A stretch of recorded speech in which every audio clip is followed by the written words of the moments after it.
Boa noite, senhores. Hoje eu decidi reagir a um vídeo um pouco diferente que duas pessoas me mandaram. É um vídeo aí no TikTok. Então eu estou rebaixando-me a avaliar vídeos de TikTok agora. E parece que o rapaz, ele grava um vídeo mais a respeito de potenciais problemas com o cristianismo, né? Eu assisti só o início do vídeo para ver se não era muito abominável, para que eu pudesse, obviamente, reagir mais ou menos ao vivo, né? Então, sem mais delongas, vamos assistir. Eu não sei o nome do rapaz, tá? Esqueci de olhar, pra te falar a verdade. Mas enfim, vamos lá. Diante dele no dia do julgamento. Cara, eu sou ateu. Eu sei, por isso mesmo. Bom, supondo então que dentre os milhares de deuses, das milhares de religiões, o único que de fato vem a existir é o relatado na Bíblia e que ele tem exatamente a moralidade que a tua vertente cristã fundamentalista acredita, eu faria os seguintes questionamentos para ele. Bom, rapidão, né? Antes que ele faça os questionamentos, a questão do Deus cristão, ela pode ser demonstrada de algumas formas, né? Por exemplo, alguns atributos de Deus e o fato de que ele é uno, você pode demonstrar com provas filosóficas, né? E você não precisa ser um cristão fundamentalista, né, para chegar a essa conclusão. O próprio Aristóteles, né, que viveu aí pelo menos uns 400 anos antes do cristianismo, ele chega à conclusão, né, que o primeiro motor ele é ato puro, né, ele tem que ser imaterial, etc. Né? Então esses atributos de Deus eles podem ser demonstrados filosoficamente. E ao serem demonstrados filosoficamente e provados, a gente pode excluir a vasta maioria das religiões que são politeístas, né? Então, se a prova ela se sustenta, então, por exemplo, o hinduísmo da vida estaria objetivamente incorreto, tá? Em relação ao Deus cristão, né, saber que esse primeiro motor é o Deus cristão, aí já não teremos as provas filosóficas, mas temos sim evidências ao longo de, por exemplo, a história, né, como a ressurreição de Nosso Senhor. Mas aí eu estou me adiantando, então só queria deixar isso claro, né, que uma religião monoteísta e uma politeísta não estão em pé de igualdade no que diz respeito à filosofia. Por que você sempre exigiu que a gente tivesse fé, ao invés de nos fornecer evidências incontestáveis sobre a tua existência? Por que você... Tá. Bom, Cristo não nos pede simplesmente para ter fé, né? Primeiro, o que que é fé? Porque eu, enquanto era ateu, e eu vejo isso muito frequentemente, que os descrédulos, os incrédulos, eles têm uma visão distorcida do que é fé. Eles acreditam que é simplesmente acreditar por acreditar, né, sem nenhuma evidência, né? Eles geralmente colocam dessa forma. Agora, veja que Nosso Senhor, ao longo do Novo Testamento, né, ao longo de sua vida, ele não age dessa forma. Ele entende que nós, né, entes humanos, nós precisamos de coisas sensíveis, porque todo o nosso conhecimento ele chega pelos sentidos. É por isso que, por exemplo, ele instituiu os sacramentos, né, que são essas manifestações físicas visíveis de uma graça invisível, né? Então, quando Nosso Senhor ele fala, né, ele quer falar com autoridade, ou ele demonstrar algo de difícil aceitação para os judeus lá do primeiro século, ele realiza um milagre, né? Ele dá uma evidência ali de que o que ele está falando é correto, né? Então, por exemplo, quando o sujeito na maca lá, o aleijado, ele é colocado na frente de Cristo, ele diz, né, seus pecados estão perdoados, que é uma coisa que somente Deus pode fazer. E obviamente as pessoas ali ficaram incrédulas, né? Porque como que você demonstra que os pecados desse indivíduo realmente foram perdoados? Então Cristo diz, né, o que é mais fácil, né? Dizer toma o seu leito, seus pecados estão perdoados, ou toma o seu leito e anda. Então ele fala, tome o seu leito e anda, o sujeito faz, e agora as pessoas podem, né, então parece que realmente esse indivíduo ele pode perdoar pecados, porque ele acabou de fazer um milagre à nossa frente, né? Ao caso da morte de Lázaro, por exemplo, Nosso Senhor ele espera deliberadamente que se passe um tempo aí de alguns dias para então poder voltar à tumba de Lázaro e o levantar dos mortos, o que é algo extremamente interessante, né? Porque Deus sabia que Lázaro já havia morrido. Isso não é uma especulação minha, né? Nosso Senhor diz, né, meu amigo Lázaro dorme. Mas ele espera um pouco. Por quê? Porque se ele tivesse feito aquela ressurreição de Lázaro com algumas horas da morte dele, então as pessoas poderiam ainda argumentar que, bom, ele talvez estivesse simplesmente muito doente, em um coma, e voltou à vida ali, dentro não voltou à vida, né, mas acordou ali dentro da tumba, foi uma coisa meio combinada, etc. Né? Mas não, os judeus sabiam, e eles colocavam uma certa data de que tal número de dias a alma já tinha se separado do corpo. Né? Inclusive os presentes, né, não me lembro se acho que é Marta que diz a Cristo, né, que ele provavelmente está mal cheiroso, né? Então não abra a tumba. Então, ou seja, havia provas contundentes de que Lázaro estava morto. Né? Então, Nosso Senhor ele sempre nos deu provas de sua divindade. Né? Ele ressuscitou no terceiro dia, né? E as testemunhas são inúmeras. E ainda assim, mesmo com ele vindo ao mundo e fazendo todos esses milagres na frente dos judeus que esperavam o Messias, não é? Ele não foi fazer milagre lá numa tribo isolada que nunca ouviu falar de nada. Ainda assim, eles mataram seu próprio Deus, né? Então, assim, o que mais que o rapaz do vídeo quer que Deus faça, basicamente? Agora, ele provavelmente deve estar pensando, todo dia Deus devia fazer um milagre, ele devia inculcar na mente de toda pessoa que ele está aqui. Bom, de certa forma ele faz, né, com a criação. São Paulo nos diz em Romanos 1:20 que basta você avaliar aí, olhar para a natureza que você vê que ela necessita de uma causa. Né? Essa causa não é uma causa naturalista. Né?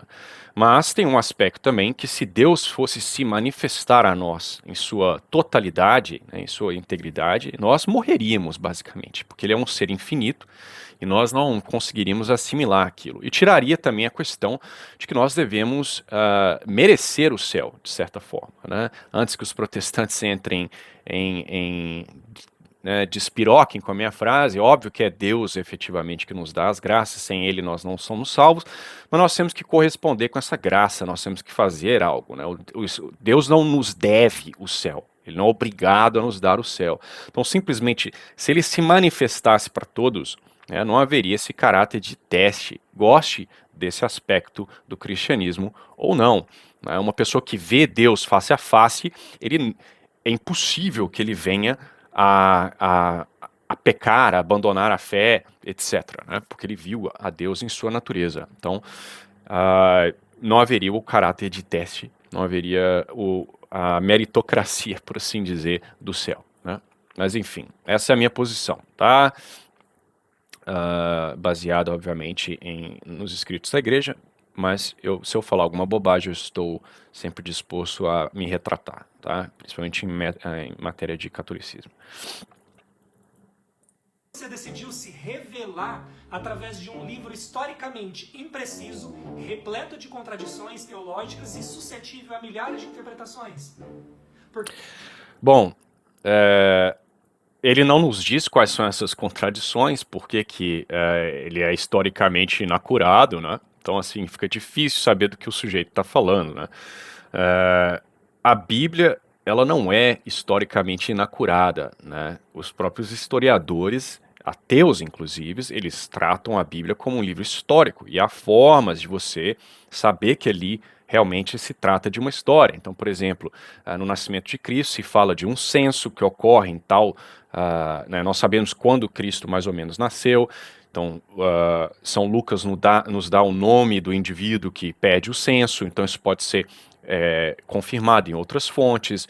Nós sabemos que os historiadores sabem, na verdade, quando uma pessoa ela escreve realmente com conhecimento de causa, principalmente da localidade, da geografia, existem padrões, não são provas, porque a história ela não funciona como uma filosofia da vida, mas eles podem ver, olha, esse indivíduo ele fala com propriedade, ele descreve aspectos da geografia que parecem indicar que ele conhece muito bem o local, né? A forma de falar, enfim, né, os nomes citados, as pessoas presentes, etc. Né? Então, a Bíblia ela tem todos esses aspectos.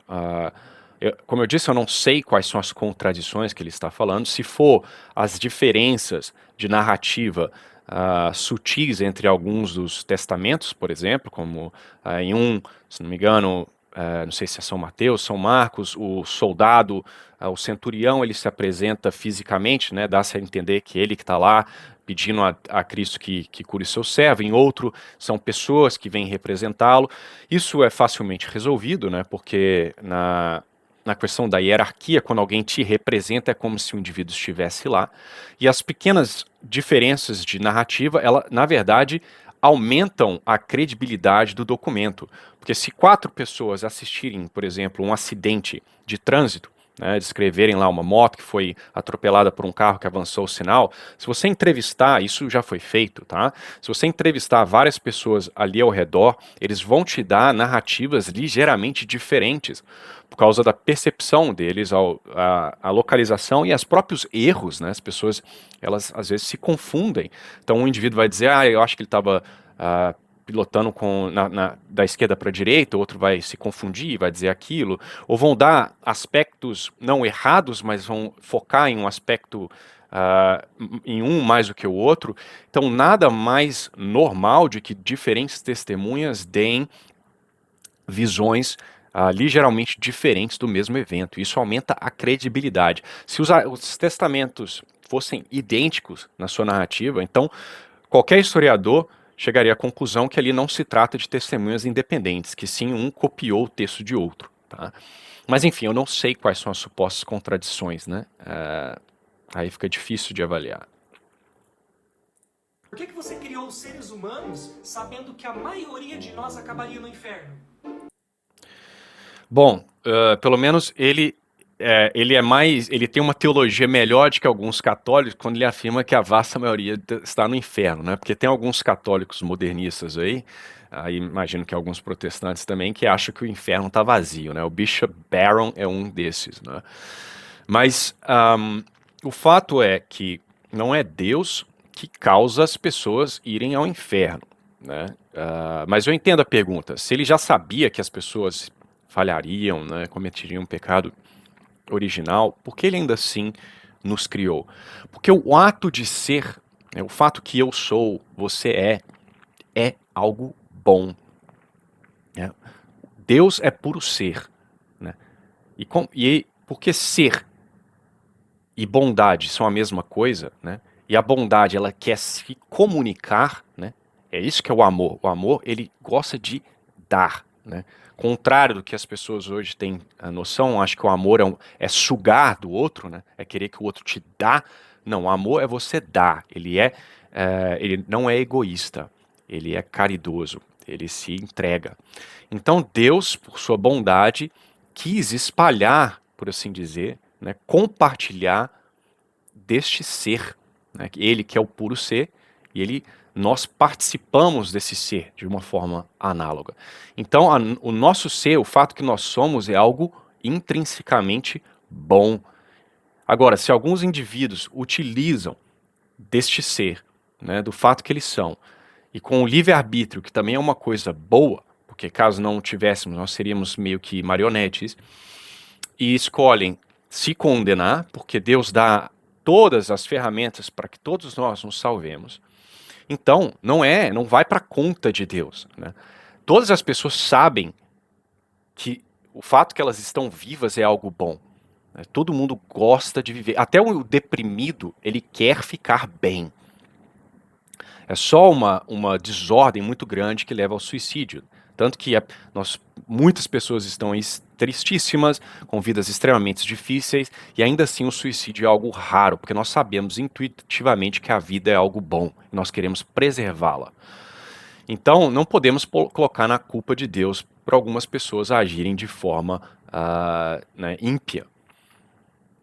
Então, enfim, espero que isso responda a pergunta.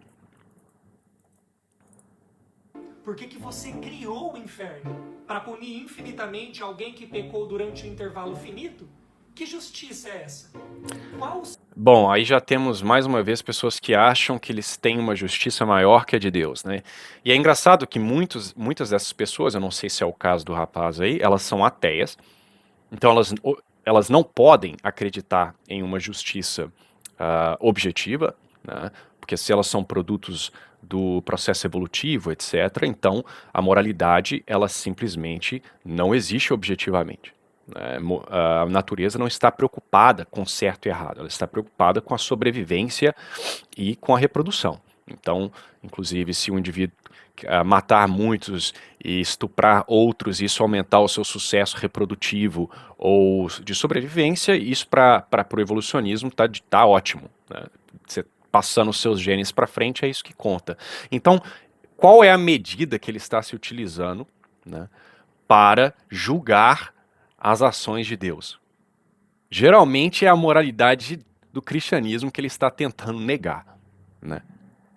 Mas, ignorando esse aspecto, por que então que um pecado feito por uma criatura finita em um tempo finito, ele merece um inferno por tempo infinito? Porque, veja, a gravidade de um ato é proporcional à dignidade da pessoa ofendida.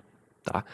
Eu sei que no mundo igualitário pós-Revolução Francesa que nós vivemos, né, as pessoas acham que todo mundo é igual. Nós somos iguais em natureza, mas não em dignidade, não em... porque, obviamente, uma pessoa com cargo maior, ela tem uma dignidade referente ao cargo dela. Né? Então, se eu for na rua, ou para não criar tanta polêmica, se eu der um tapa na cara do meu filho, ainda que de forma injusta, aquilo ali tem muito menos gravidade do que eu for lá no presidente da República e dar um tapa na cara dele. Né? Tanto que eu não serei preso, ou talvez que seja preso por um mês, porque deu um tapa injusto no meu filho, enquanto que eu serei, nos Estados Unidos, provavelmente antes de chegar a dar o tapa, eu vou tomar um tiro do segurança. No Brasil, eu vou ser preso por 3 anos, aí eu vou virar amigo do pessoal do narcotráfico, ser solto e virar presidente. Mas veja que há uma diferença de dignidade, né? E isso vai afetar a sua pena. Agora, Deus tem dignidade infinita. Então, todo pecado mortal, ele tem um valor, né, ou melhor, né, ele tem atribuído a si uma pena infinita. E Nosso Senhor, ele faz eu esqueço as palavras em português às vezes, me desculpem.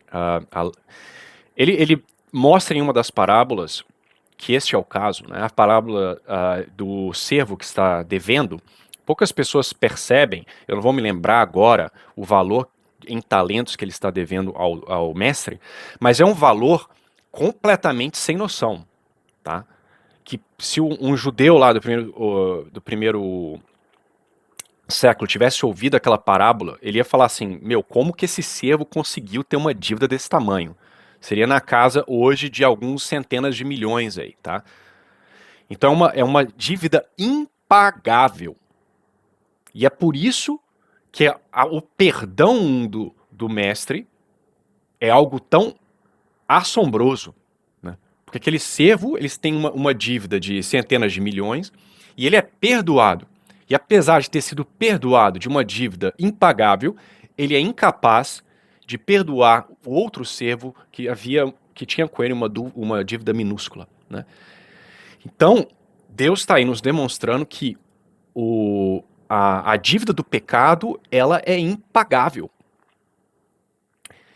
E é por isso que Cristo encarnou. Porque como o pecado, a dívida, né, ela foi causada por um homem, né, Adão, Então, por uma questão de justiça, a dívida tinha que ser paga pela espécie humana. Então, Deus, sabendo que nós jamais conseguiríamos pagar essa dívida infinita, ele se faz homem para pagar o preço por nós. Então, um Deus que nos criou não tem obrigação nenhuma de nos manter em ser. Ele pode desejar que a gente deixe de existir amanhã. Ele abraça, ele veste a nossa natureza, a santifica e perdoa a dívida infinita do pecado. Quantas vezes a gente peca mortalmente ao longo da vida? Cada uma daquelas ofensas, ela merece o inferno. Então, meu amigo do TikTok, é por isso que o inferno precisou ser criado. Porque a ofensa a Deus, ela é uma pena de ordem infinita pela dignidade da pessoa ofendida. E Deus, em sua infinita misericórdia, ele te dá 1% de chances para que você peça perdão. Né? Olha a vida que eu vivi. Eu passei mais de 15 anos pecando praticamente diariamente, várias vezes ao dia, mortalmente. E Deus me deu a oportunidade da conversão. E ele dá para você também do TikTok aí, rapaz, se você buscá-lo. Então, mais uma vez, não culpe Deus pelos ímpios humanos e demônios também. Né? O sentido de torturar alguém sem que a pessoa tenha chance de sair dessa tortura e aprender alguma coisa com isso? Bom, ela teve toda uma vida para aprender com isso e evitar a tortura. Né? E não é Deus que tortura, né? Na verdade, a pena do inferno mais dolorosa não são as chamas, não são a importunação dos demônios. Né? A pena pior do inferno é o afastamento de Deus. É isso que causa dor naqueles que estão no inferno. Porque eles sabem, né, tendo morrido, passado pelo juízo lá, pelo juízo pessoal, julgamento pessoal, eles sabem quão fácil teria sido ter a visão beatífica se eles tivessem respondido à graça de Deus. Então eles se odeiam, eles odeiam a Deus, e é isso que é a maior pena do inferno, não são as torturas. A tortura maior é o afastamento de Deus. E Deus faz isso porque durante a vida essa pessoa quis o afastamento. Então Deus está dando a ela o que ela quis, que é ficar longe dele. Né? Então, mais uma vez, não vejo problema aí. Por que você permitiu a existência da árvore do pecado? Você queria que Adão e Eva falhassem? Ou só precisava de um álibi para nos culpar de alguma coisa? Isso aí foi meio infantil, né? Mas vamos ignorar. Bom, deveria haver uma prova. Deus deu aos homens absolutamente tudo. A gente tende a esquecer dessas coisas, não dá valor. Né? Aqui na Inglaterra a gente fala take it for granted. Né? Você olha aí a diversidade de plantas, de animais. Deus não precisava ter criado isso tudo. Né? A gente podia viver basicamente comendo feijão e arroz todos os dias. Né? Deus poderia ter feito alimentos que não são saborosos, feito um mundo preto e branco, mas ele fez um mundo com uma diversidade, uma beleza, com animais que nós podemos utilizar para fazer alimentos deliciosos, plantas diversas, enfim, todo esse mundo belo para nós, todo esse universo para que a gente possa explorar, fazer as perguntas científicas que a maioria desses ateus adoram, tudo isso porque Deus, em sua infinita bondade. E ele criou o homem em um aspecto, né, com dons preternaturais, da imortalidade, em amizade total com Deus, né, com justiça inicial, com conhecimento infuso, tá?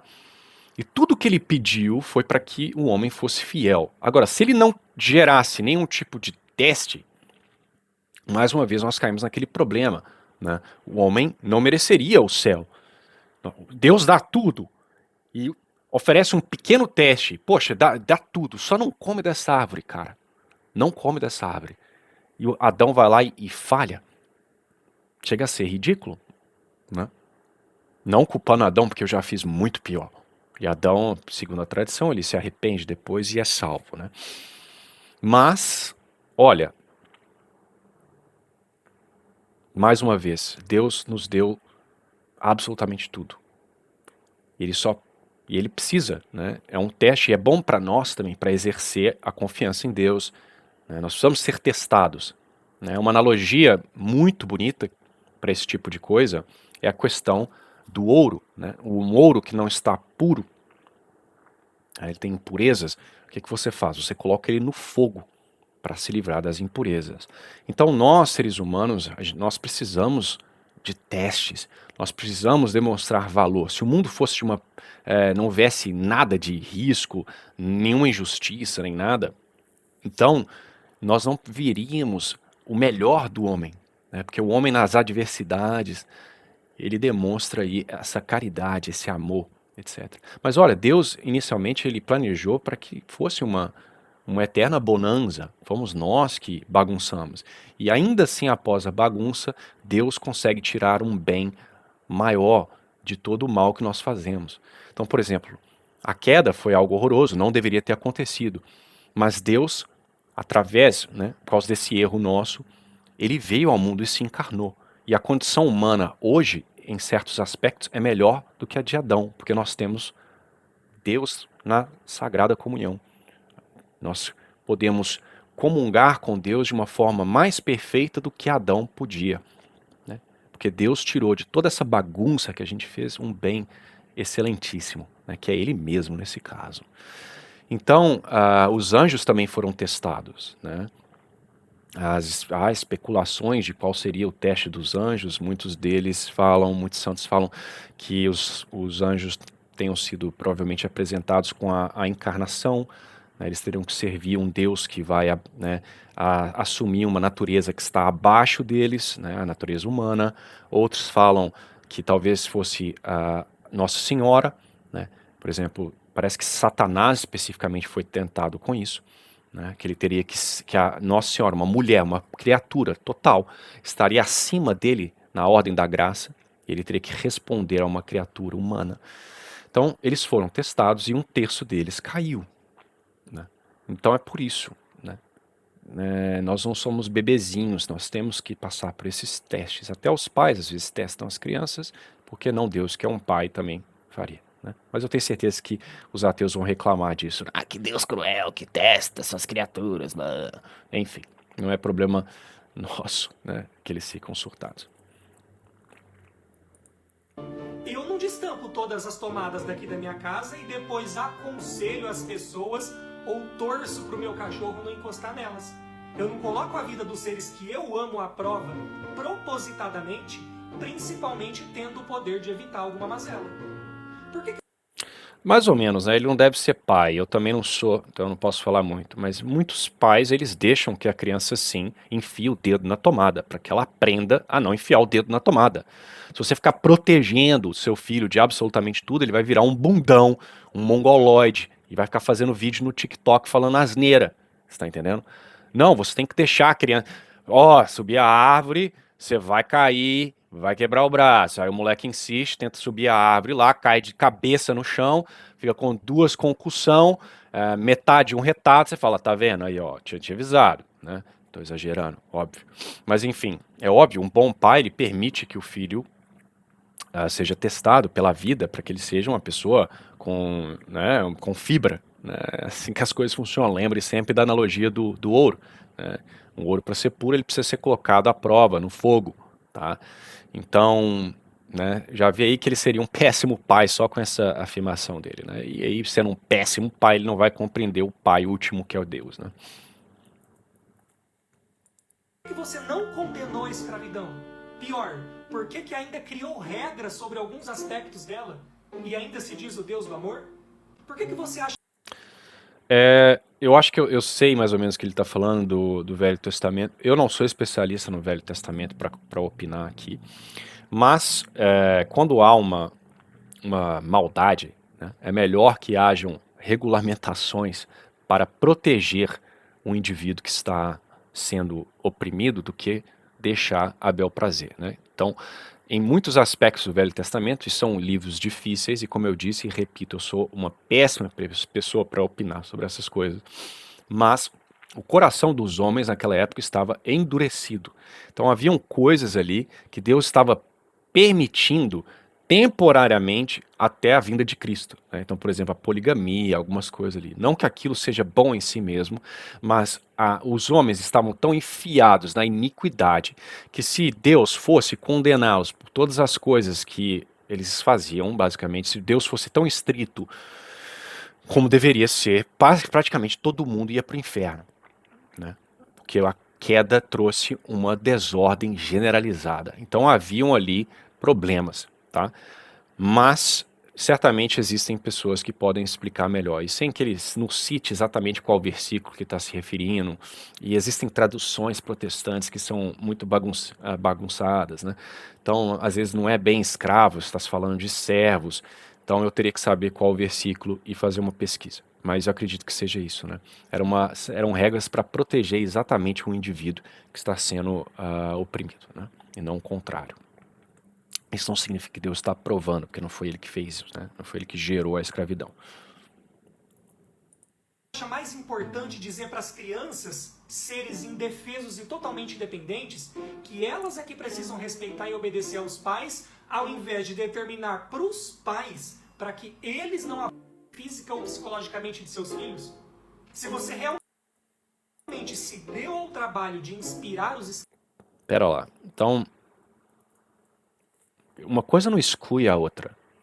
É o quarto mandamento. Né? A igreja, se você pegar qualquer manual da Igreja Católica e ler o quarto mandamento, você vai ver que ele vai para os dois lados, tá? Cabe aos pais tratar os filhos com justiça também. Isso está dentro do quarto mandamento. Uma coisa não é mutuamente excludentes. E Deus não precisa nomear absolutamente tudo no papel para nós, né? Muitas dessas coisas são deduzíveis pela própria razão e outras foram, né, implementadas ali pela tradição. Nós não somos, amigo do TikTok, nós católicos, ao menos, dependentes única e exclusivamente da Bíblia. É por isso que Deus deixou uma igreja e uma tradição, para que essas coisas sejam expandidas, né? Mas ali a questão do quarto mandamento, né, obedecer pai e mãe, é óbvio que eles também, todo filho, né, muitas vezes se tornam pais também. E o pai de alguém necessariamente é filho de outra pessoa. Então, assim, é óbvio que isso vai para os dois lados, né? É uma coisa bem infantil esse comentário. Escritos originais da Bíblia, por que também não teve o cuidado de os preservar, de os conservar durante os séculos? Como que você permitiu as diversas... Peraí, então, como assim não foi preservado? Mais uma vez, eu tenho só as acessões desse cara. Imagina que ele esteja falando que por causa das diferentes interpretações e blá blá. Bom, isso aí fica com os protestantes, meu. Para nós católicos, nós utilizamos aí a Vulgata há milhares de anos, né? E centenas de anos, perdão, né? Mais de 1000. Então, assim, nós temos uma tradição solidificada, né? A tradição católica, ela termina com a morte do último apóstolo. Não, o depósito da fé, perdão, o depósito da fé católica, ele termina com a morte do último apóstolo. Então, a Bíblia, ela foi preservada. Nós utilizamos a mesma Bíblia aí há muito tempo, cara. Então, não sei de onde você está tirando isso. Só voltar um pouquinho que eu cortei um pedaço do argumento seguinte, né?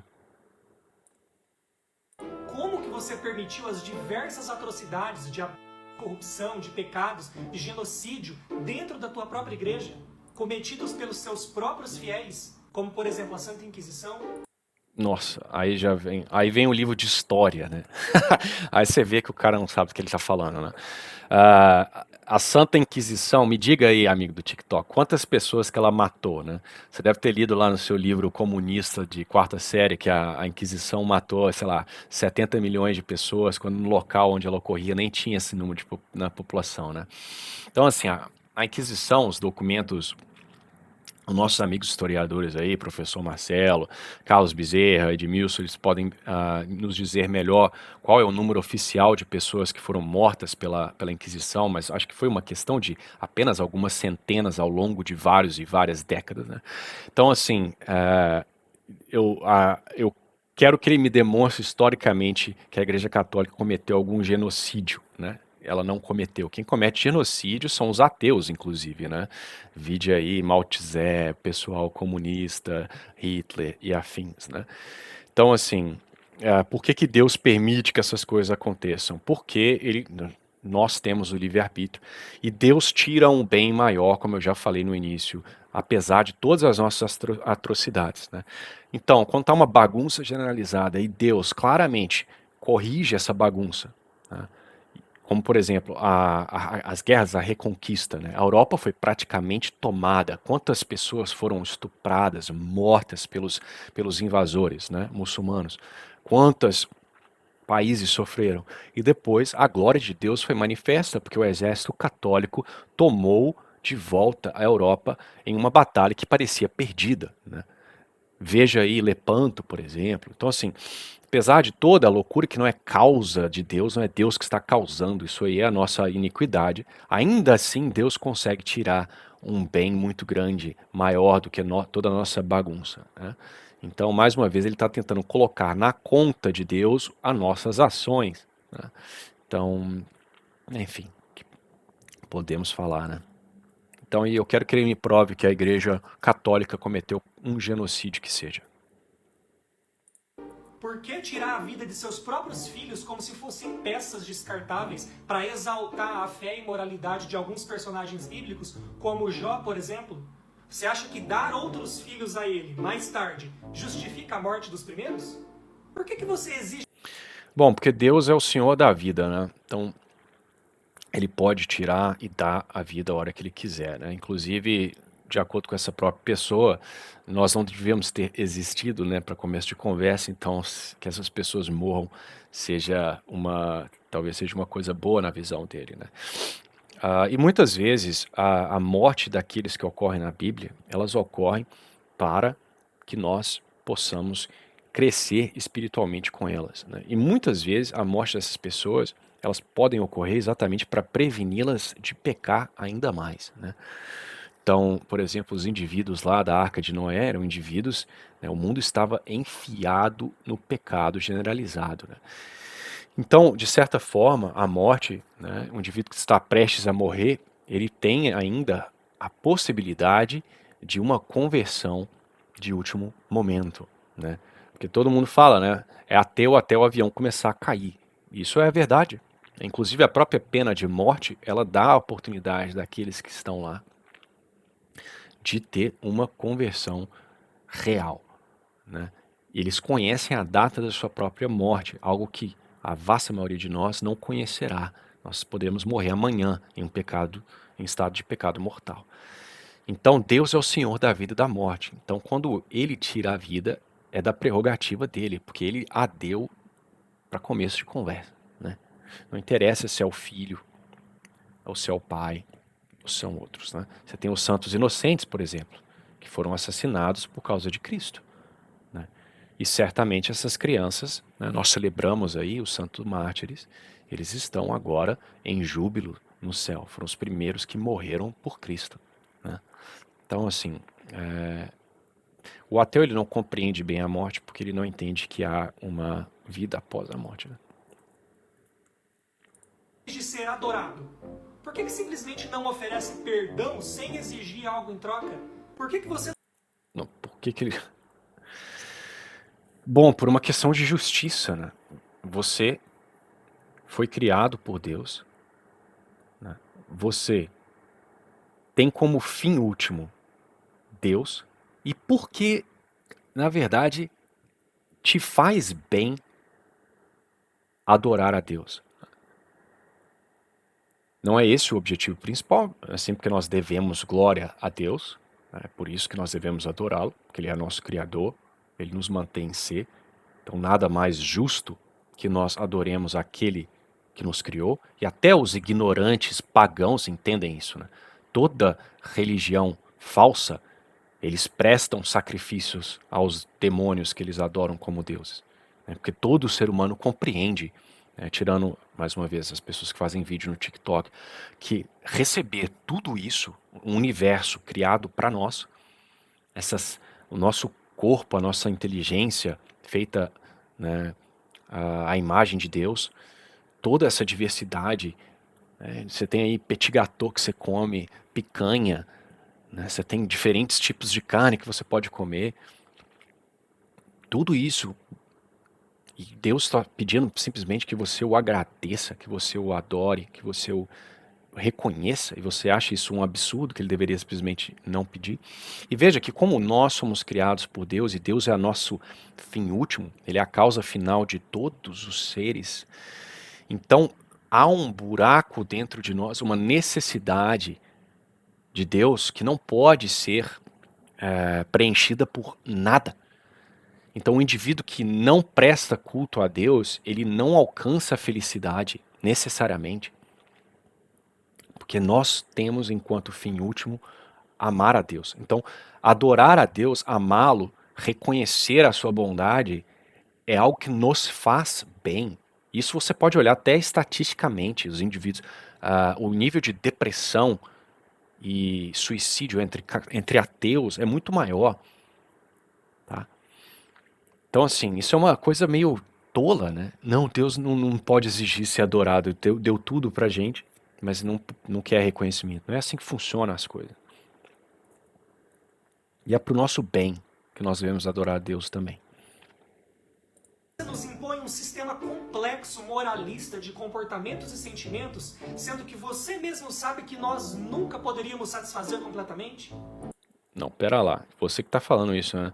De fato, da nossa própria força, é impossível o sujeito viver uma vida completamente reta, né? Porque nós somos seres, principalmente agora, após o pecado, nossa natureza está danificada, nós temos aí concupiscência, né? Mas aquele que vive, se esvazia de amor próprio e ama a Deus acima de todas as coisas, ele pode fazer qualquer coisa. Ele pode viver uma vida reta. E todos os santos católicos estão aí para demonstrar essas coisas, né? Santo Afonso Ligório, quando ele perde o caso e resolve virar padre, ele se promete a não gastar tempo, né? Você tem santos aí que, depois de um certo grau de perfeição, eles param sequer de cometer pecados veniais. Então, assim, esse foi o erro de Lutero, né? Ele não dava conta de se controlar lá na castidade, chuta o balde e vai e elimina a necessidade de castidade, né? E culpa a Deus, basicamente, e fala exatamente isso que esse cara está fazendo. É impossível ser casto, é impossível. Sim, é impossível se você estiver tentando ser casto com as suas próprias pernas. Né? Quem nunca passou por isso, né? Qual cristão que não ficou muito pretensioso, né? Muito arrogante, achando, eu tô tantos dias sem pecar mortalmente contra tal coisa. Eu tô rezando que é uma beleza. Chego lá, eu choro de consolações e rezo. Eu fiz isso, quantas vezes eu fiz isso? Me senti o máximo porque estava rezando um texto todo dia, não estava caindo em tal e tal pecado. E aí você percebe, quando você começa a confiar em si mesmo, você cai, cara. Porque Deus fala assim, não, pera lá, deixa eu te acordar aqui. Você faz qualquer coisa boa porque eu ajo em você, né? Pela minha graça. Então, essa a falta de compreensão dos ateus e alguns outras pessoas também, né? De fato, com as suas próprias pernas é impossível você viver uma vida de perfeição. Mas Deus nos diz para viver perfeitamente, assim como o Pai no céu é perfeito. E Ele nos dá as formas para consegui-lo, que é os sacramentos, né? Para que a gente ganhe graça santificante e, portanto, a gente consiga agir de forma perfeita. Não é fácil, né?